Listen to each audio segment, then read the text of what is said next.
And what decision at this junction, what decision did you then make? Because I'm seeing a junction here where you can go one of two ways.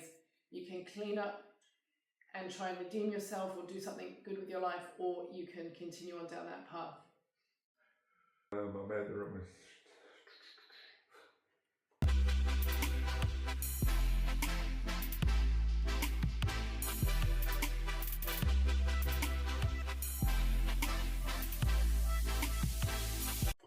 Hey guys, Naomi and Jerry here from the Alpha and the Body Transformation Hub to bring you this week's podcast. So this week we're going to do something slightly differently. We've come together to talk about a topic which is a little bit sensitive and something that has been a big part of our lives, especially Jerry's. And Jerry has offered to share his story and come together and have a chat and share his journey in relation to addiction, depression, and the transformation he's been through. So Jerry, take us back to wherever you feel like you want to start. So how about if you take us back to, say, school years? What were you doing? Where were your skills? Where was your focus? Where was your energy? Were things going well for you? Like, where did you see your life going at that point in time? At what age are we talking when things started for you? From a young age, I was always really good at sport. And like young teens, or? Yeah, from the age of 8, I think I can remember being really good at soccer, football, track and field, everything that sort of involved in school regarding sport, I was good at. And that's where I sort of could see myself going and being a very good sports person. Anything I did, I succeeded in. So I could just sort of envision a life of being a sports person. Yeah. So you're a young age, you're coming into your early teens, you're an elite young performer, which of course, our top level performers and athletes, that's where they start. They're starting off at a high level at school. Yeah. So obviously as well, when you're that age, it's hard to see yourself as a professional athlete, but you're going to start having dreams. Did you start having dreams, and did you have one particular sport that you focused in on? Yeah, I always had dreams. I was always something, especially as a young kid growing up in a country town. Always dreamt of being playing professional, rugby league or soccer or cricket or whatever it was. My main focus was rugby league. Started playing that, or played soccer until I was about 8 or 9. I think it was 8, and then started playing rugby league and just fell in love. And like everything else, I became really good at it. So rugby league became more of a focus than the other sports, with a bit of a dream to look towards NRL. Is that right? Yeah, absolutely. And because it became my main focus, with obviously training with my mates and all that sort of stuff, and then playing on the weekends, it just became a part of my life. Yeah. And playing it for so long sort of linked me to playing a lot of representative football, whether it was in primary school, high school. Once I was in high school, I started to sort of get noticed by I wouldn't say a few clubs, but one club in particular, St George Illawarra. So from the age of, I think it was 15, I made the Harold Mats team for St George Illawarra, and then from there I started to focus on more high level training and things like that with coaches and everything like that. So. And that was with St George.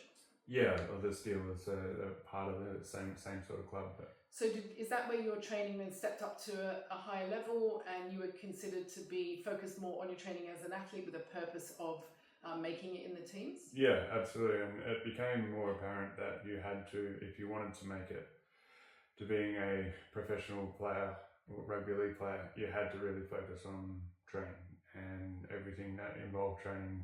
At that age, had anyone brought in nutrition at all? Were you being encouraged by the coaches to eat clean, or were they leaving that because you're young, you're fit, like don't put that on them, just focus on the training?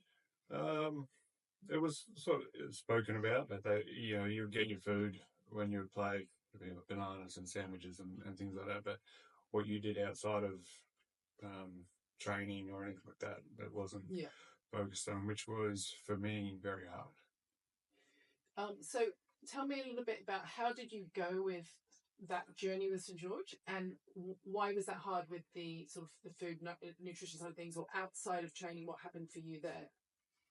With the Steelers, it was pretty good because it wasn't an NRL club. It was a feed club for the NRL, for the Dragons. So it was good because you could just focus on your own thing, and you could ask any of the trainers, for advice or anything like that. So from the Steelers, did you do quite well there with your training and your performance? Were things going in the right direction at that point? Yeah, absolutely. They were going really well when I sort of we finished the season off with playing Hal Matthews, and then went back to playing club football. I was playing with Milton Ulladulla Bulldogs, and then from there I went to a development camp with the Sharks, and that was with another one of my mates that we got selected out of two teams and to go up there and spend a weekend up there, and it sort of kept that fire inside of me to become a professional player. So, and how old are you at this point? 16. So from this point on, you're still doing well with your performance. You're becoming a better player. Things are still looking good, and you're now at the age where people are looking at you for Toyota Cup, and you're starting on your NRL journey. So the next season, then what happened for you from there? From there, I kept training my local club, but then everything else started to come into what happens with a teenager, where girls and parties and all that sort of stuff. So, party on the weekend with my mates, and you get enticed to do things that you shouldn't do. But you're, no matter what age you are, you're always tempted by certain things. So off season come, and you just go to house parties and things like that with your mates and do what everyone else was doing. So. And this was off season? Yeah. So how did that then affect you when you then came back onto the next season? At that point, I wouldn't say it was a problem because I wasn't addicted yet. It was enjoyable, but I didn't have any reliance on it. So you went through that season, and were you still partaking in recreational drugs at that point whilst you were training in that season? So you got through that next season and you were still doing well? Yeah, so in saying that, in that off season, doing the parties and drinking and all that sort of stuff, at the same time like you do at home. So I met someone online, and which then led me down my next path, where I continue on to go down to move down to Melbourne. And so moving to Melbourne, did that affect your plans of rugby league at that point with who you were with, or what happened for you there? It probably did, because it sort of cut off the world of rugby league in New South Wales, and me being a young male, you sort of you fall head over heels in love, and I just followed what I was thinking I was doing the right thing, which sort of it led me to my next step in rugby league. Okay, so down in Melbourne, what happened there with rugby league once you moved down there? At 17, are we now? Yeah, 16 and 9 months or 10 months, because I was able to drive down there myself. Moving down there, I sort of realised that rugby league wasn't a big thing down there, obviously because of AFL and whatnot. But moving down there with the person that I was seeing when I was down there, I found out that she had a family member or knew someone at the Melbourne Storm. And I didn't think anything would come of it. He then spoke to this person that he knew at the Storm, and teed up a training session for me to go to. So I did, and it started to sort of snowball after that in a good way, because it was trained well, which then led me to getting into the development squad for the Melbourne Storm. And so did you do a full season there with them then? Yeah. We would play, wasn't with the Storm, but you would play for a feeder club at the Storm, which is, I think it was the Sunbury Tigers. And which then led to a lot more accolades for myself, getting into, so I was in the Storm, had my first sort of contract, if you want to call that, made a combined affiliated states team and so on and so forth, which was pretty exciting for me because I didn't think I was going to go anywhere after moving from New South Wales. But being linked with a club like the Melbourne Storm was pretty exciting. Mm. And at this point, were you noticing was your performance improving as well? And was your state of mind good? You were enjoying and loving the journey there? Absolutely, yeah. And it was always challenging because doesn't matter what you did, you're always held accountable for, if you didn't train or if you're eating wrong, eating the bad foods and things like that, which was good. But at the same time, I still had no knowledge of nutrition, and I tried to start going to the gym, but being by yourself down there, not really knowing anyone, you can't really do that. Well, you can, but you just got to have the motivation yourself to do it. So at this point, things sound good. You've moved away from home. You're in a new, exciting city. You're in a relationship with someone. Everything's going great, and you've got this incredible, potentially NRL career opportunity, and you're performing really well. Yeah. What goes wrong? What happens next? When I first moved down to Melbourne, my brother got me a job from the same company he worked at in Sydney. I was just going through the rigmarole of training in the mornings, going to work, then training in the afternoons and doing all that. Ended up running into the guy that I used to work with, and then he offered me smoke some marijuana with him, and I'm like, yeah, sweet, man. And obviously, going back to when partying and things like that when I was 15, it wasn't new to me. So that went on for a couple of weeks, and it gradually got worse and worse. Because I was with this company that I was working with, I was the delivery driver, so I'd go out and deliver hired stuff like furniture, toilets, and machines and things like that. So if it was in the direction of my friend's house, I would send him a message saying, "Hey man, what are you doing?" And he'd be like, "Just chilling at home." So I'd go around to his house. By this time I was 17 and he was 30 or 38 or something. It progressively got worse. And then that's where it all sort of really started. You've now moved on jobs, but you're still around people who are not being a great influence. You're still playing footy and doing well. Yeah. And you're doing some mild recreational drugs. What happens there? Do things start to spiral out of control?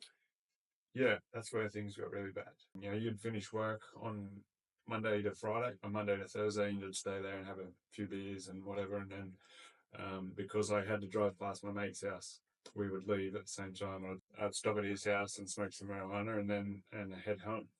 So this doesn't sound like it's going to do you much good with your footy career, but it also sounds like some quite common behaviour for some people who aren't particularly into sport or anything. So what happens next? How does it get worse for you? I guess where everything started to go really downhill was when I thought I had training one afternoon, and I thought it'd be a good idea to go to my mate's house before going to training and smoke some marijuana. I went to training, and I didn't think it was obvious, but it was obvious to the trainers and things like that. And that's where I guess I got the mark against my name for turning up under the influence. Turning up to training stoned. Yeah. So did they notice as you arrived there and then send you away? No. He noticed. He said, and said something, and I was just like, no, I'm just tired. And then I sort of thought that was the end of it. But then after that, I started to not get selected to do certain activities and things like that. Didn't think anything of it, and just thought I had brushed under the carpet. You've turned up to training stoned. They've not sent you home, but they've noticed, and then they're noticing a pattern that this starts to happen more frequently. Yeah, I think it happened maybe once more after that, and then there was one training session where I got told that my services were no longer required. So what did that do for your mindset then? You're 18 at this point? Yeah, I think so. So you're 18, you've met up with some people who aren't great influence for you, even though you're an elite young sports person. You've started down the pathway of drugs, you've gone on holiday, and you've come back and you've found that you've been replaced because they're seeing your behavioural patterns, and obviously that's no good for the club. That's no good for you as an athlete. You've now been dropped, which was obviously the right thing to do for them. What does that now do to your mindset and your self-worth? And did you have any regret at this point? What were you thinking? And what decision at this junction, what decision did you then make? Because I'm seeing a junction here where you can go one of two ways. You can clean up and try and redeem yourself or do something good with your life, or you can continue on down that path. Made the wrong decision. It killed my mindset, and I made the wrong decision. So you've got a junction here. You've done wrong. You can redeem yourself. You can come back from it, or you can allow that to make you spiral and go further down the dark path. What happened to you? Which path did you take? What decision did you make? I turned down the wrong path. I turned to the only thing that I would think would make me feel better was drugs. I tried not to let it affect me, but it was pretty obvious that it was taking a massive toll on me, because instead of sort of Monday to Friday, Monday, Thursday or Friday going to my mate's house, it was every single day now. So it was, it started off just in the afternoons with going after work, and that went on for a period of time, and it was cool because I was hanging out and it was just helping me block everything out. And then it went from being the afternoons to then every morning I would smoke in my car before I went to work, and then in the afternoons go to my mate's house. And then I ended up stopping smoking in my car and going to my mate's house in the mornings and afternoons. And I then ended up becoming friends with other guys, and guys that would that introduced me to the stronger drugs, speed, and obviously I'd tried ecstasy and stuff like that before, but then speed, and I can't remember the name of the other drug, Goey, and then it got progressively worse after that with harder and harder drugs. Do you want to expand on that as to what your lifestyle became and what was your mindset doing as it continued on like this? I was going from being told that you weren't wanted or needed by a football club, sort of just as you do, you try and block it all out, and you try to forget about it and think that you made the right decision with what you're doing. So I was just working at a job that wasn't doing me any good. Smoked marijuana in the mornings and afternoons. Then it went from just smoking mornings to afternoons to then in the mornings do that and go to work with my mate, then recharge with speed or something to go to work and drive a heavy vehicle, work during the day, and then go to his house in the afternoon and bring yourself down. Do that, not eat during the day, then smash a whole heap of food in the afternoon, and do that regularly for 6 days a week. Really starts to affect you and starts to take a massive, massive toll on your body. So how long did this go on for? And when you say takes a toll on your body and mindset, I'm presuming as well. Yeah. Were you progressively putting on weight, becoming unhealthier, more depressed? Yeah, absolutely. I was putting on a lot of weight. So going from my playing weight being 102 kilos, 102 kilos to them getting to a massive 130 kilos with a diet of energy drinks, milk, like flavoured milks, McDonald's, any fast food basically. So you'd stop at the takeaway shop and get whatever you want. So you'd not eat during the day? Yeah. But every night then you would just gorge on a lot of food because now you've got munchies, you've had a smoke, you've got munchies. So 7 days a week, so nothing through the day. Yeah. And then just huge amounts, apart from energy drinks, and then huge amounts of just poor quality, terrible quality fast food, total junk food. all night, and then day after, and obviously now you've put on 30 kilos. Yeah. And what's this doing? Do you remember what your mindset was like at this point? Were you able to block it out? I thought I looked good. I didn't know that I'd put on all this weight. So were you somewhat happy then in a space of? Yeah, I guess I was happy. I guess deep down inside I wasn't, because I always felt like there was an expectation. What do you mean? By your family?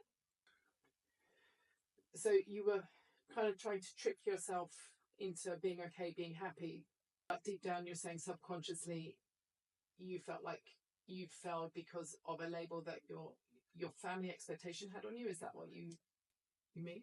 Yeah. That they expected you to had hopes that you would succeed in NR with getting into NRL? Yeah. So then, yeah, I failed, and I felt like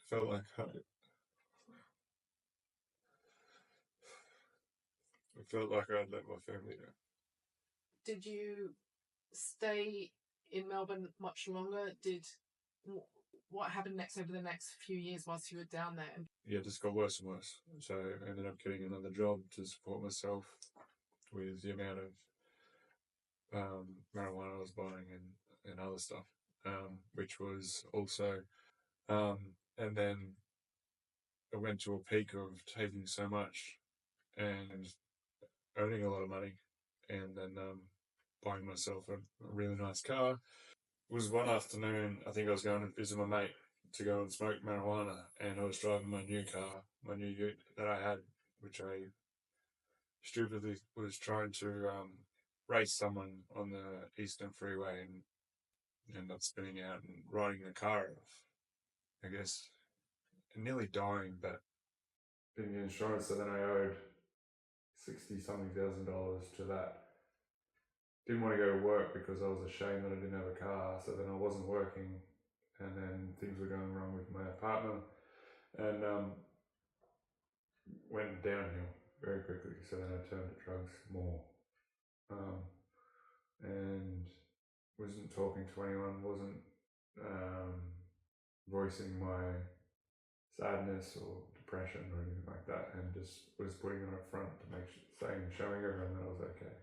And that was where everything ended. Gradually started to end in Melbourne.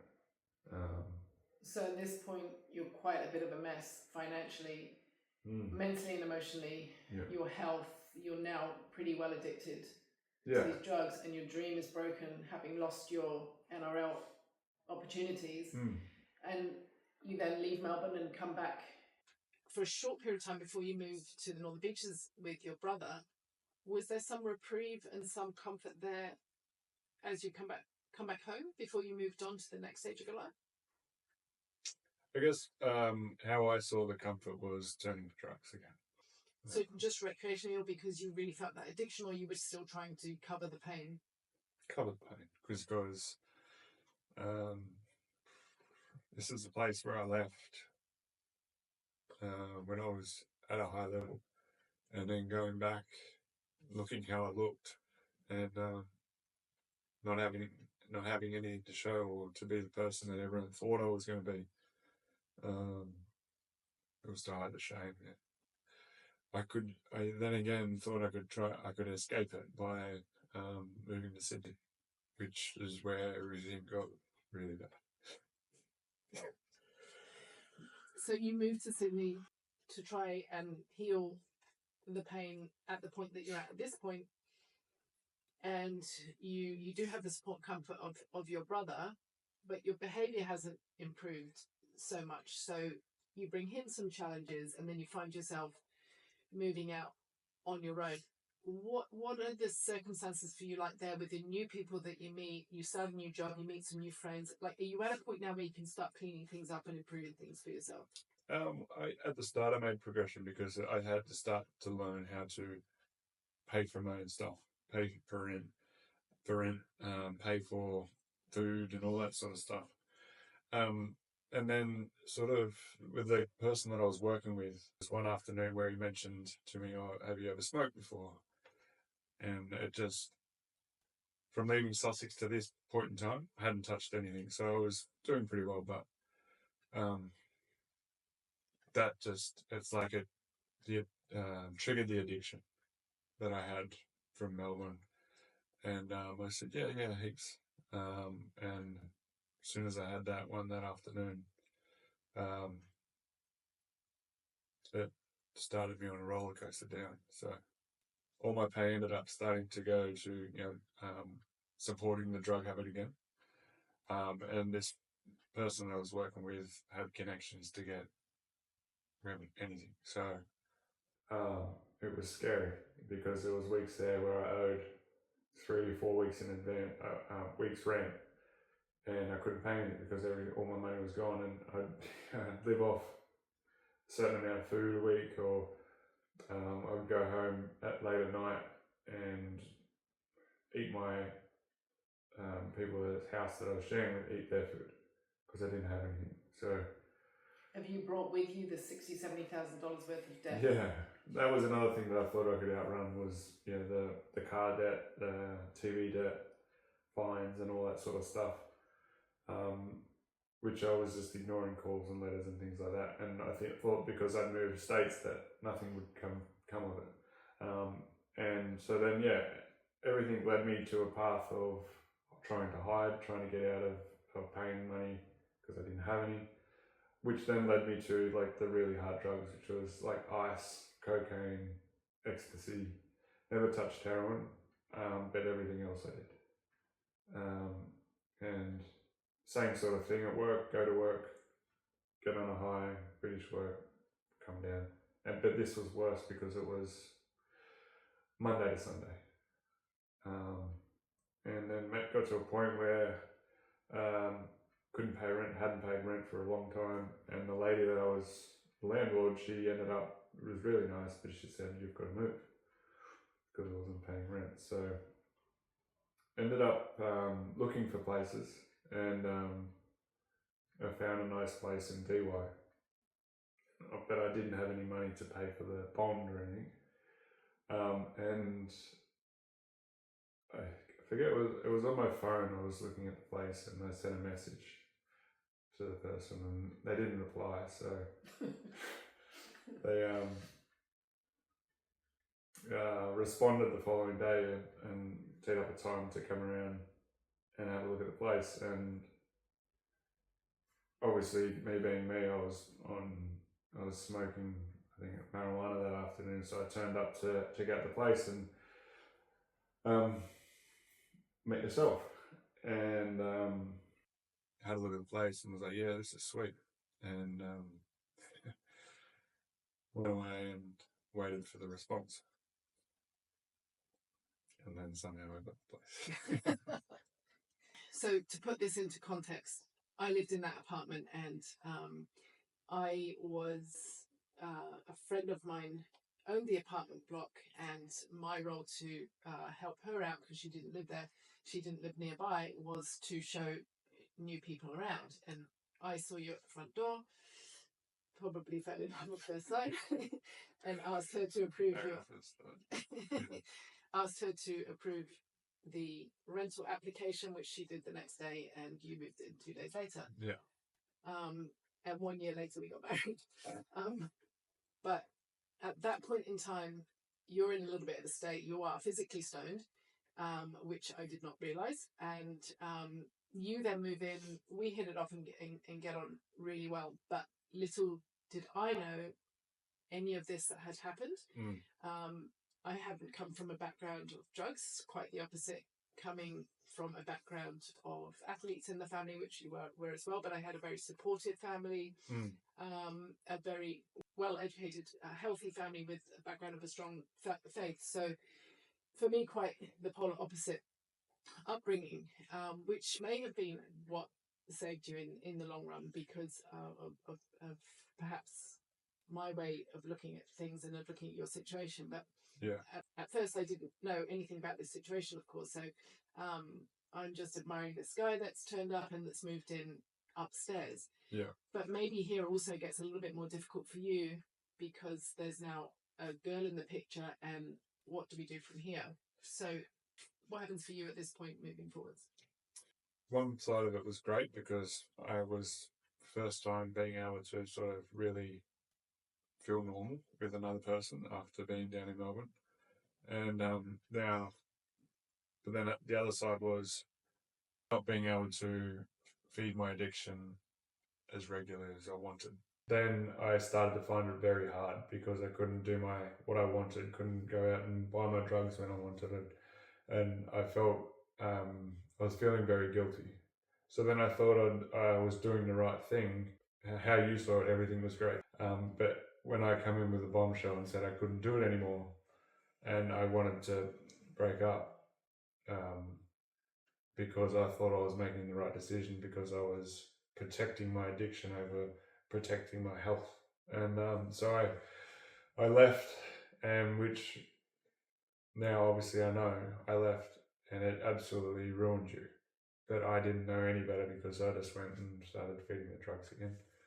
And so that went on for, I can't remember, it was 3 months, I 3 think. months, yeah. And it got, I just went out and started every weekend, day and night, more and more drugs and things like that. And then it came to Christmas, and every Christmas before that, I had been with someone. I'd gone down to see my family. I'd gone to see. I was with someone like in Melbourne, and this Christmas came around, and I had no money, no friends to hang out with because everyone was hanging out with their family, and no food. And so I called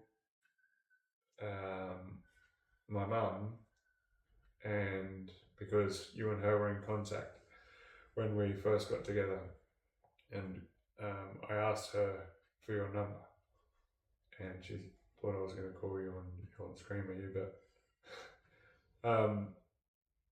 no, I said I wanted to talk to her, and she said why, and I said because I've never felt so alone in my life like I do now. And I guess you could probably say that was a turning point for me because I'd never been so alone. I'd never been so broken. I'd never been so hungry. And so she gave me the number after talking to her for a while. And I think I sent you a message. And I think you said you were running on a treadmill. I was on the treadmill when I got your message on Christmas Eve. And I can't remember what I said, but I said, can we catch up because I just want to talk. And then, so you came around and we met on the beach and we started talking, and it was sort of where I started to open up a little bit about everything that was going on in my life. And I guess that was where the turning point for me was, realizing that I had hit rock bottom. So this was Christmas Eve. We've met on the beach. I'm in quite a hard situation here. My back's up. I'll hear you out, but this needs to be good. Yeah. So that's where it was where I realized that doing what I was doing wasn't going to get me anywhere. And the happiness and the joy that I had when we were together was amazing. And because I guess I was thinking about it because I hadn't had any money to buy drugs, so I was brought back to reality. And then it made me think more and more about what I had. So that's why I spoke to my mum and got your number. We had a good chat, and you basically told me how it was and said you either, if you want to be with me, then you're going to do this. If you don't want to be with me, then sweet, all good, see you later. But deep down inside, I knew I wanted to be with you, and I knew what I was doing was killing myself. And I knew what I had to do. And I wanted to do it because I had nothing to show from doing what I was doing before. I started to try and repair myself, which I did, and then I would take a lot of steps back, because being someone with an addiction to so many hard things, you can't just get rid of that addiction straight away. What you gave to me was structure and information about nutrition and going to the gym, and structure about life. And you gave me purpose. Ended up having an accident at that company, not because of doing anything wrong, just it was an accident. Which then, I think, because of being back with you now for a period of time, you were able to sort of help me see the strength in having faith, and everything, and the showing me and me understanding that everything happens for a reason. And so I believe, we both believe, that this accident happened for a reason, to help me leave this company. The addiction for drugs got less for the harder drugs, but also I started then feeding the addiction with smoking cigarettes and drinking alcohol. I would never drink and drive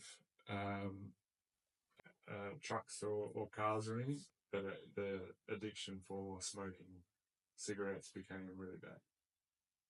So we're now come back together. You're in a new career. You're around different people with less negative influences, and obviously you're exposed to me every day, which is a very different influence to those people. Yeah. How did you find things go for you there with that the different surroundings, and how did you find yourself then overcome gradually? Seeing you, like what you were doing in the stunt industry, and being fit and healthy, and you working with the Tigers and things like that. So I'd go and watch games, or I'd come to a game and watch the guys play. It sparked that trigger that I had for football again, and wanting to look well. And so then being together for a period of time, that you were cooking my food, so I was eating right. I started to get myself back to how I used to look. So going from 130 kilos to, I think I ended up when I got to my leanest, I was 83 kilos. So 50 kilos I lost. And so seeing you training as much as what you were with stunts and paddling, the excitement and want that I had for football, I started to see it in the competing side of paddling. And for so many years, I can't remember how many years, I'd just go there and I'd be the cheerleader, or carry bags, carry paddles and food and drinks and all that sort of stuff. And I think it was early year of 2020 where we came up to Kawana Waters, just down the road here, and I watched Naomi compete in the national sprints. And that's where I sort of said to myself, I'm going to give it a go, give this paddling thing a go, and started paddling with every now and then with Naomi, and then she ended up joining a club, the Northern Beaches in Sydney, and which is a pretty tough club. And because I looked how I looked, I sort of was able to persuade the coach, get a spot in the men's team. Like when I was a kid, anything I put my mind to, or anything that I sporting was really good at, so I ended up becoming really good at paddling. It gave me it sparked the fire in me again to have that competitiveness, which was really exciting, because I hadn't had that feeling for 10 years. Was that able to then somewhat fill that yearning that you had for your dream of NRL, to then be able to start a new sporting career in paddling, find that you're actually really good, slowly climb the ladder, and help you feel fulfilled in that way? Absolutely, it did, because it gave me purpose. It gave me purpose to train, gave me purpose to compete again. And I think it somewhat gave me more purpose, because obviously there's certain different types of paddling. There's OC1 and OC6. OC1, you're held accountable for everything you do, whether you win, whether you lose, whatever you do. And so that fire that you get from competing on OC1 is far greater than anything else, because if you come from the back of the pack and win, it's just like, how did that person do that? And so the training gave me purpose, training with the club, on the weekends. Couldn't do it during the week because of my job. But it was living for every race that we could go to. So it was super exciting, and I was pumped. People say you get the paddling bug, and I got the paddling bug, which was awesome because I'd been searching for so long to get that feeling again. And then 3 years into that journey, you find yourself being selected for the Australian team to compete in Samoa in the World Championships. Was that feeling, did you see yourself coming full circle with now having been together now for 10 years at that point and living in a household where we're eating clean and healthy food? You also see me as well as stunts with clients who I'm looking after who are going through body transformations, and you've been through your own body and health transformation, and now you've been selected to represent your country overseas. Like, do you see yourself at that point reaching a transformation where you've made it, you don't need to feel that shame anymore, and you have incredible success? And do you have that sense of pride and achievement? Yes, I do. There's always still that thought in my head that what could have happened, but then the answer that I have that comes quickly to that is my faith in God, to understand that everything happens for a reason. And everyone's supposed to meet for a reason. Everyone's supposed to take their certain purpose. And unfortunately, people go through hard times in life, and some are worse than others, like you've experienced. And not everyone goes through these experiences, but my experience was, I think, pretty brutal. And it all had to happen for a reason. So, because if it didn't happen, we wouldn't have met.